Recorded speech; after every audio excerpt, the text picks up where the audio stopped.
Salam alaikum, chers étudiants, bonjour. Nous continuons avec le module analyse financière à travers l'approche fonctionnelle et plus précisément l'étude et l'analyse de la structure financière du bilan. Nous avons vu la séance dernière comment assurer le passage du bilan comptable au bilan fonctionnel à travers la prise en compte de plusieurs retraitements et reclassements. Notre bilan fonctionnel se présente ainsi. Au lieu de parler de passifs, nous parlons de ressources. Au lieu de parler d'actifs, nous allons dorénavant parler d'emplois. Les emplois se composent d'emplois stables et d'emplois à court terme.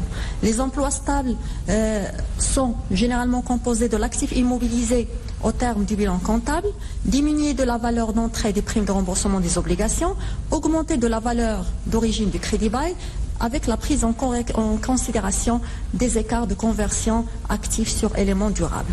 Les emplois à court terme sont scindés en actifs circulants d'exploitation, en actifs circulant hors exploitation et en trésorerie actifs avec la prise en considération également des corrections éventuelles des écarts de conversion actifs sur éléments à court terme. Les ressources se composent de ressources durables et de ressources à court terme. Les ressources durables se composent de capitaux propres comptables, augmentés du total des amortissements et des provisions et de l'amortissement des immobilisations en crédit bail. Les dettes de financement total comptable, diminuer des valeurs brutes des primes de remboursement des obligations, augmenter de la valeur nette d'amortissement des immobilisations crédit bail, plus ou moins la correction des écarts de conversion passifs sur éléments durables. Les ressources à court terme se scindent en passifs circulants d'exploitation, en passifs circulants hors exploitation et en trésorerie d'actifs. Donc, les ressources durables composent ce que nous avons nommé le cycle de financement. Les emplois stables représentent le cycle d'investissement et le cycle court, elle est à répartir entre cycle d'exploitation et cycle hors exploitation. Par élément d'exploitation, nous entendons dire en ce que concerne les emplois, les créances sur cession d'immobilisation, les titres et valeurs de placement, les charges qui sont constatées d'avance et qui concernent des éléments qui sont hors exploitation, ainsi que le capital souscrit appelé et non versé. Grosso modo, un ensemble d'actifs qui ne correspondent pas au métier principal et à l'activité principale de l'entreprise. Le passif circulant hors exploitation est généralement composé de toutes les dettes qui ont pour objet des éléments qui sont hors activité principale de l'entreprise. Nous entendons dire l'impôt sur les sociétés, les dettes sur immobilisation, les dettes diverses qui sont hors exploitation, les dividendes à payer et tout autre élément qui n'est pas lié à l'activité principale de l'entreprise. Ces informations, on les trouve directement sur le bilan fonctionnel pour assurer la répartition entre éléments d'exploitation et éléments hors exploitation, ou bien on le trouve en informations complémentaires qui accompagnent généralement les études de cas. Analyser la structure et l'équilibre financier du bilan fonctionnel revient à utiliser certains outils qui sont essentiels. Nous parlons des grandeurs d'équilibre et des ratios du bilan fonctionnel. Les grandeurs d'équilibre sont des valeurs qui sont issues directement du bilan fonctionnel. Les ratios du bilan fonctionnel, ce sont des valeurs qui sont calculées à travers les valeurs données par le bilan fonctionnel. Ces deux chiffres, ces deux grandeurs, ces deux valeurs sont par la suite complétées par l'étude de leur évolution dans le temps d'un exercice à un autre et dans l'espace en les comparant avec les ratios et les grandeurs d'équilibre réalisées par les entreprises concurrentes ou bien les autres entreprises œuvrant dans le secteur. Pour pouvoir parler d'une structure financière équilibrée, il faut respecter, selon l'approche fonctionnelle, deux conditions. La première condition est que les ressources durables doivent couvrir les emplois stables. Autrement dit, les emplois stables doivent être financés en totalité par des ressources durables, c'est-à-dire par des capitaux propres plus des dettes à long terme. La deuxième condition concerne la trésorerie nette, c'est-à-dire la différence entre la trésorerie active et la trésorerie passive, qui doit être généralement positive, parce que ceci constitue un coussin de secours pour l'entreprise qui lui permet de faire face aux différents imprévus. Les grandeurs d'équilibre du bilan fonctionnel nous permettent de tester, de voir si ces conditions sont respectées ou pas. Nous entendons par grandeur d'équilibre fonctionnel le fonds de roulement fonctionnel, le besoin en fonds de roulement et la trésorerie nette. Le fonds de roulement fonctionnel, appelé également le fonds de roulement net global, est défini par l'excédent des ressources durables par rapport aux emplois stables. Il désigne le montant de ressources qui reste après le financement des emplois stables pour couvrir les besoins du cycle d'exploitation. Autrement dit, pour répondre directement à la première condition d'équilibre, nous allons comparer les ressources durables et les emplois stables à travers une formule très simple, les ressources durables moins les emplois stables qui sont généralement représentés par l'actif immobilisé. Ce montant-là, c'est ce qu'on appelle le fonds de roulement. Donc c'est ce qui reste en tant que ressource à la disposition de l'entreprise après avoir financé la totalité des emplois. Le fonds de roulement peut être également calculé par le bas du bilan. Il est également le même montant, on l'obtient si on fait l'actif circulant, y compris la trésorerie, moins le passif circulant, y compris la trésorerie. Donc schématiquement parlant, le fonds de roulement qui est en jaune, c'est la différence entre ressources durables et emplois stables. Et c'est aussi la différence entre le total de l'actif à moins d'un an, ou bien l'actif à court terme, moins le passif à moins d'un an. Toutefois, nous allons conserver et travailler avec la première formule dans notre approche fonctionnelle parce qu'il nous permet de tester directement la condition d'équilibre de notre bilan fonctionnel. Donc toujours nous allons travailler avec les ressources durables moins les emplois stables pour l'approche fonctionnelle.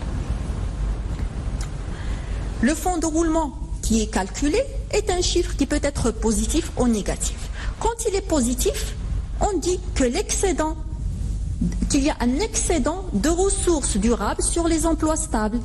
C'est un ensemble de ressources durables qui restent à la disposition de l'entreprise pour financer tous les autres besoins de l'entreprise qui sont généralement les besoins d'exploitation.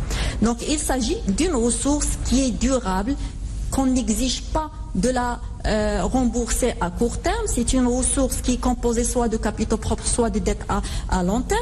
Donc l'entreprise généralement est en situation d'équilibre financier quand le fonds de roulement est positif. Si le fonds de roulement est négatif, on parle de déséquilibre financier. Donc parce qu'il y a une insuffisance de ressources durables sur les emplois stables. Nous ne pouvons pas financer les emplois stables par la totalité des ressources durables. Et il faut signaler que la condition d'équilibre financier, elle tient généralement en compte la notion de cycle. En fait, plus simplement, on peut dire qu'il n'est pas permis dans l'approche fonctionnelle de financer un cycle par un cycle qui est plus court. Donc on peut financer un cycle par un cycle équivalent ou bien par un cycle qui est plus lent. Le cycle d'investissement doit être financé par le financement. Il ne peut pas être financé par des ressources à court terme. Le cycle d'exploitation peut être financé par le cycle de financement ou bien le cycle à court terme, mais ne peut pas généralement être financé durablement par des emplois par des ressources à très court terme comme les concours bancaires. Donc l'équilibre, c'est qu'un cycle qui est long doit être financé toujours par un cycle qui est lent et équivalent. Donc le fonds de roulement négatif signifie tout simplement que la condition d'équilibre n'est pas respectée et que la situation financière de l'entreprise n'est pas saine parce qu'il sera obligé de financer ses emplois stables par des ressources qui sont à court terme, qui sont plus coûteuses et dans le cycle, elle est plus court. Les entreprises, en général, ont intérêt à accroître le niveau de leur fonds de roulement.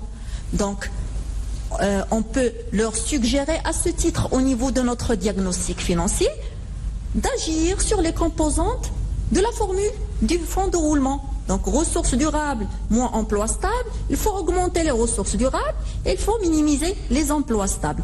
Agir sur les ressources durables en augmentation, on peut proposer à l'entreprise, si elle souffre d'un déséquilibre financier, c'est-à-dire un fonds de roulement négatif, de penser à augmenter son capital social, de réduire la distribution des dividendes pour avoir une certaine somme de ressources qui restent à la disposition de l'entreprise, augmenter les dettes à long terme qui sont moins coûteuses et dont le remboursement est échelonné dans le long terme, et on peut agir de l'autre côté sur les emplois stables, en œuvrant à leur diminution. Bien sûr, on ne peut pas proposer à l'entreprise de réduire son parc d'immobilisation parce que ce sont ces immobilisations qui font que l'entreprise peut continuer son exploitation. Mais on peut suggérer à l'entreprise de vérifier et de céder les immobilisations qui ne sont pas productives, qui sont obsolètes ou qui n'ont pas beaucoup de valeur ajoutée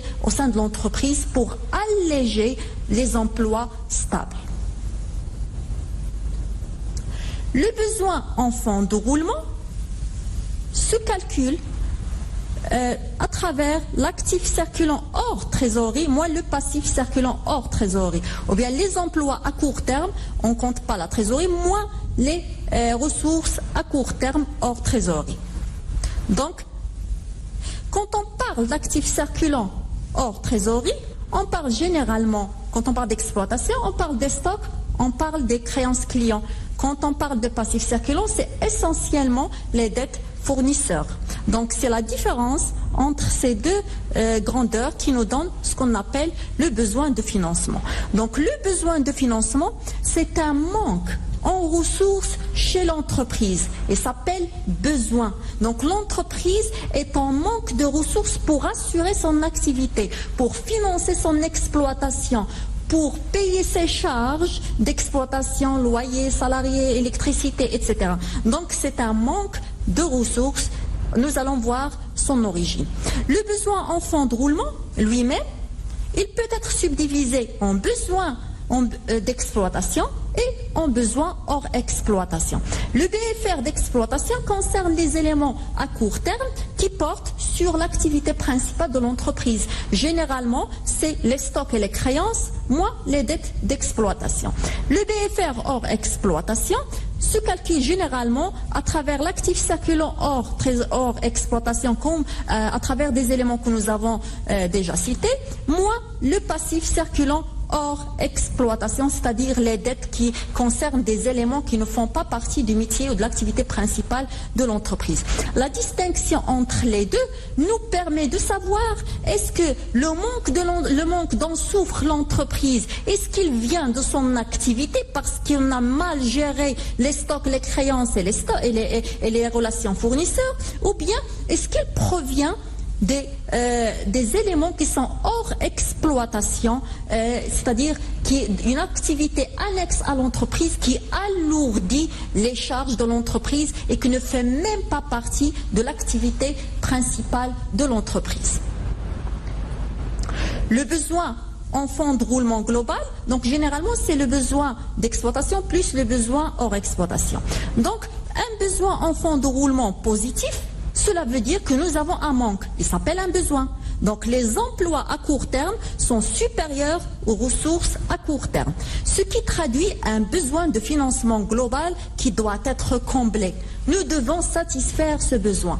Alors comment l'entreprise fait généralement pour le satisfaire? Elle fait appel au fonds de roulement. Donc cet excédent qui reste des ressources durables à un cycle long, il peut financer un cycle qui est plus court. Ce qui reste après avoir financé les emplois stables, il va servir à combler le besoin en fonds de roulement en situation d'équilibre financier. Ce besoin en fonds de roulement, il peut être également négatif. Mais s'il est négatif, un besoin qui est négatif, cela va s'appeler une ressource en fonds de roulement. L'entreprise n'a pas de besoin, mais elle génère à travers son exploitation, elle génère des ressources supplémentaires. Elle génère de la liquidité. Elle n'a pas de manque, elle n'a pas de besoin. Donc, ce cas-là, n'est pas toujours positif, il n'est pas toujours interprété positivement par l'analyste financier. En fait, pour une entreprise qui est industrielle, c'est tout à fait normal, et c'est le cas général, d'avoir un besoin en fonds de roulement qui est positif. Pourquoi? Parce que généralement, il y a des stocks de matières premières, des stocks d'encours, des stocks de produits finis qui attendent à être vendus pour encaisser de l'argent. Nous avons généralement des créances clients et en contrepartie, nous avons des dettes fournisseurs, des délais fournisseurs qui sont généralement moins que les créances des clients, parce que on achète de chez les fournisseurs les matières premières à un prix qui est moindre que par rapport au prix auquel on vend nos marchandises. Donc généralement, pour une entreprise industrielle, le cas normal, c'est d'avoir un BFR qui est positif. Par contre, dans une société, dans une entreprise spécialisée à la distribution, dans la distribution, comme les grandes surfaces par exemple, ce qui est normal, c'est d'avoir une ressource en fonds de roulement, c'est-à-dire un BFR qui est négatif. Pourquoi? Parce que ces entreprises, elles sont allégées côté stock. Ils ne stockent que de la marchandise, ils ne stockent pas les matières premières et les encours, ils n'ont pas un cycle de production qui est lent, qui va alourdir les frais de stockage. En plus, ces entreprises, ils n'accordent pas des délais crayants, donc ils encaissent sur le champ quand ils vendent. Les grandes surfaces, donc vous payez sur le champ, donc ils encaissent leur argent sur le champ, ils n'ont pas des délais à accorder à leurs clients. En contrepartie, ils bénéficient des délais fournisseurs, ce qui leur fait donc qu'il y a un décaissement qui est ralenti par rapport aux encaissements qui viennent tout de suite. Donc le normal, c'est d'avoir un besoin en fonds de roulement négatif dans les sociétés de distribution.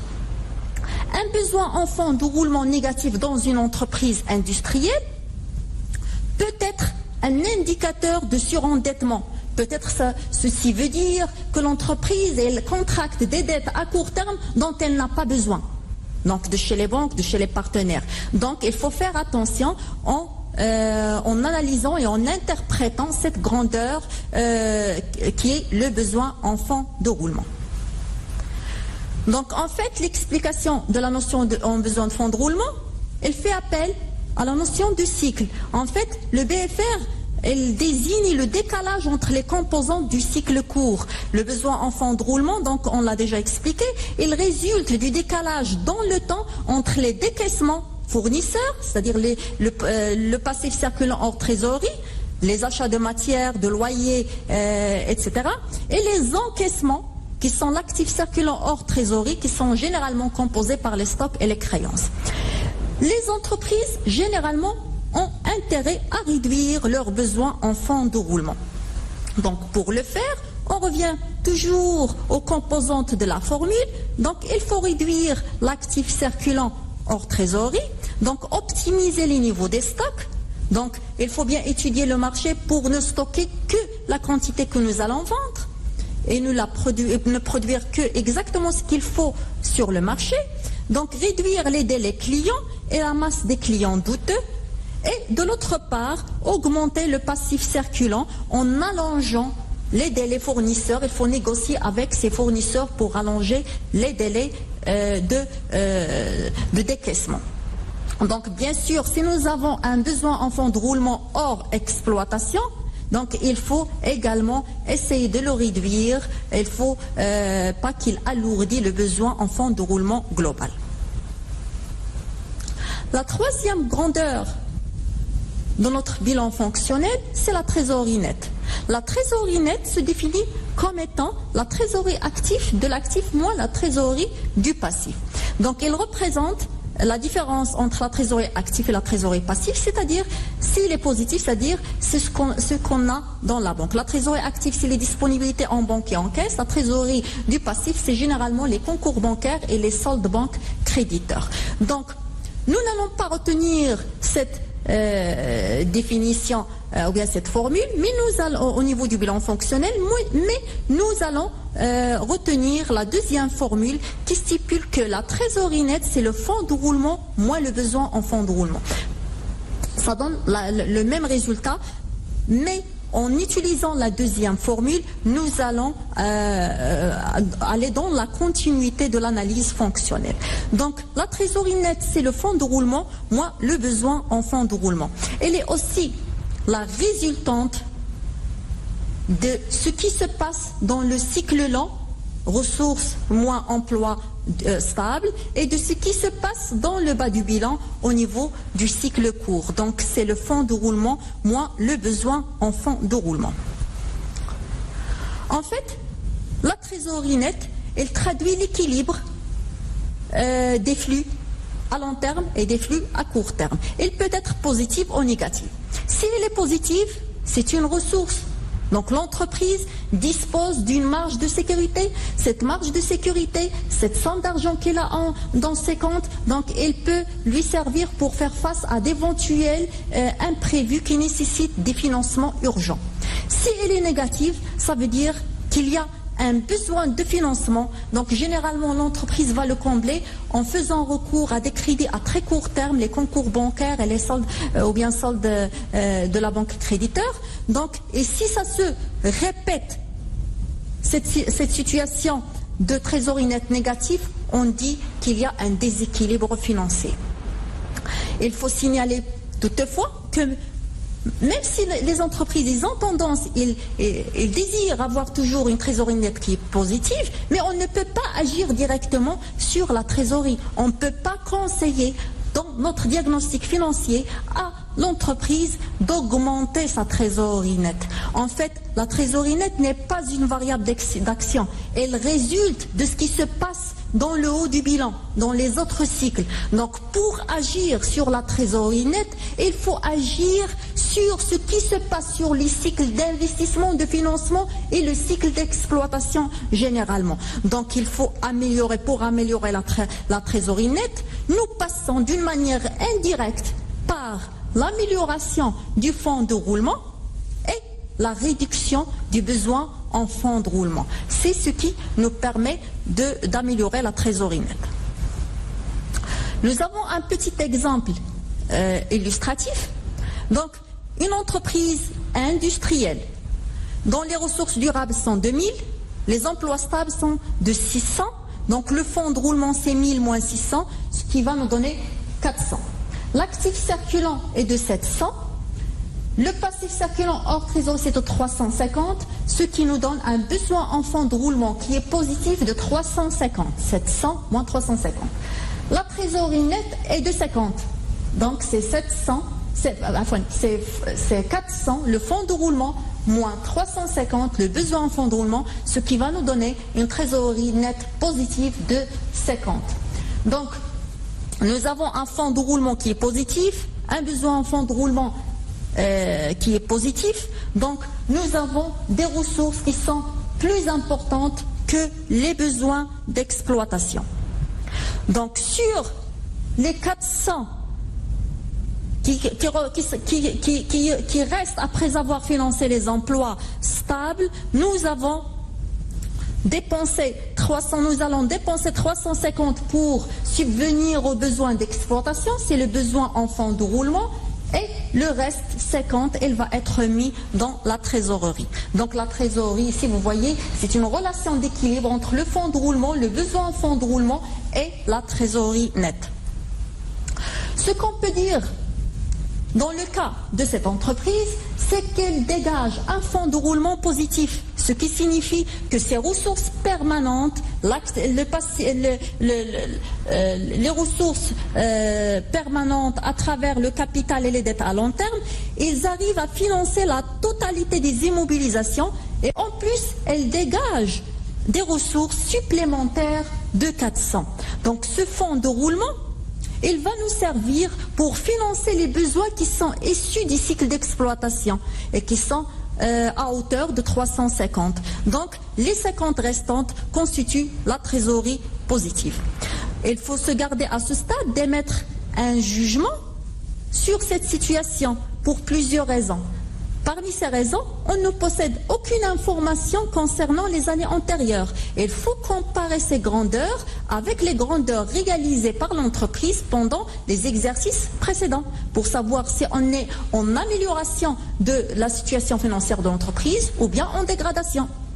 On ne possède pas d'informations concernant les indicateurs réalisés par les concurrents. Donc on ne sait pas si notre fonds de roulement, si notre trésorerie nette et notre BFR dépassent les indicateurs réalisés par les concurrents ou ils sont dans la même catégorie ou bien ils sont moindres. Donc il faut les comparer dans l'espace. Dans ce cas, il s'agit d'un équilibre qui est très sain pour une entreprise industrielle. Donc dans la mesure où l'entreprise dispose de suffisamment de ressources pour financer tous ses besoins, les besoins d'investissement et les besoins d'exploitation. L'entreprise va maintenir son compte en banque à un niveau positif, lui laissant ainsi une certaine marge de manœuvre pour payer les dépenses imprévues. Toutefois, il faut se garder à ce niveau. Une trésorerie qui est positif, c'est bien, mais une très grande somme dans la trésorerie, ce n'est pas une chose qui est bien pour l'entreprise, parce que cela signifie qu'il y a de l'argent qui dort. Au lieu d'avoir l'argent investi qui va nous permettre de gagner des profits, de réaliser d'autres ressources, nous allons les mettre dans la caisse. Donc ce qui est optimal, c'est que de ne laisser dans la trésorerie active que ce qui est équivalent aux imprévus ou bien les sommes qui peuvent servir à l'entreprise pour garder une marge de manœuvre pour payer ses dépenses qui sont imprévues. Cet équilibre, normalement, doit être structurel. Il est parfait, c'est bien, mais il faut qu'il soit durable pour pouvoir être considéré comme sain. Donc nous avons dit qu'il faut avoir cet équilibre qui est sain sur plusieurs exercices. Autrement dit, il doit se maintenir sur plusieurs années. L'entreprise doit rester vigilante pour assurer le maintien de cet équilibre. Donc, en élaborant nos diagnostics financiers, nous pouvons ajouter des suggestions pour améliorer les grandeurs d'équilibre selon la situation du cas étudié. Donc, accroître le fonds de roulement et réduire les besoins en fonds de roulement, comme nous l'avons expliqué précédemment. L'analyse du bilan fonctionnel peut être également faite à travers les ratios.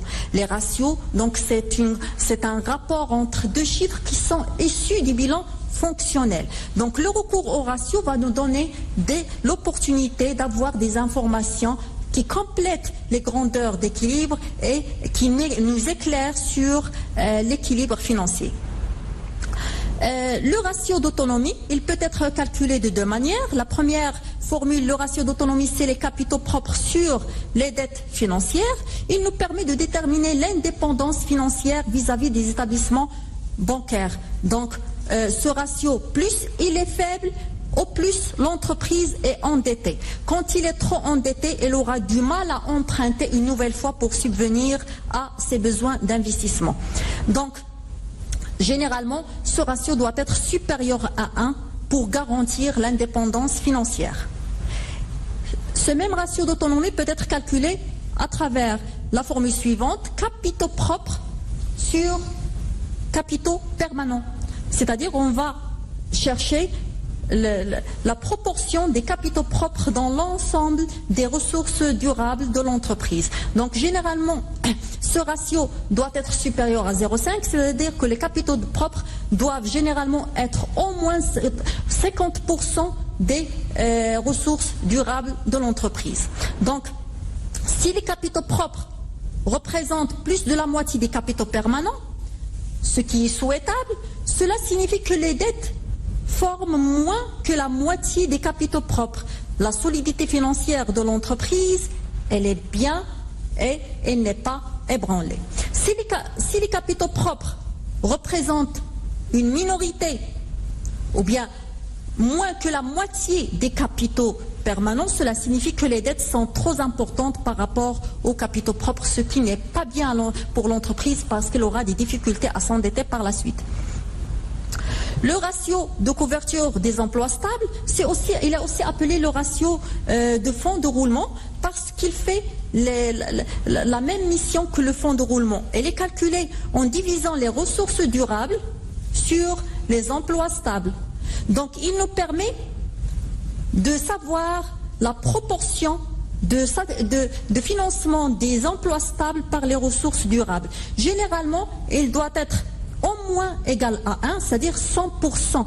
Donc, il est même préférable qu'il soit supérieur à son montant. Cela veut dire quand il dépasse le 1, ça veut dire que les ressources durables sont supérieures aux emplois stables, c'est-à-dire que nous dégageons un fonds de roulement qui est positif. Si il est moins que 1, nous pouvons dire, s'il est par exemple à 90%, nous pouvons commenter ça comme étant, il reste 10% des emplois stables qui ne sont pas des montants d'investissement qui n'est pas comblé par le cycle ou bien par le montant des ressources durables. Donc il nous permet à peu près de savoir la proportion de financement des emplois stables par les ressources durables. Donc, à travers les grandeurs d'équilibre, à travers les ratios, nous pouvons analyser la situation des entreprises selon l'approche fonctionnelle. Donc, sur ce, je vous remercie dans l'attente de la prochaine séance. Je vous remercie pour votre attention et vous souhaite bonne santé.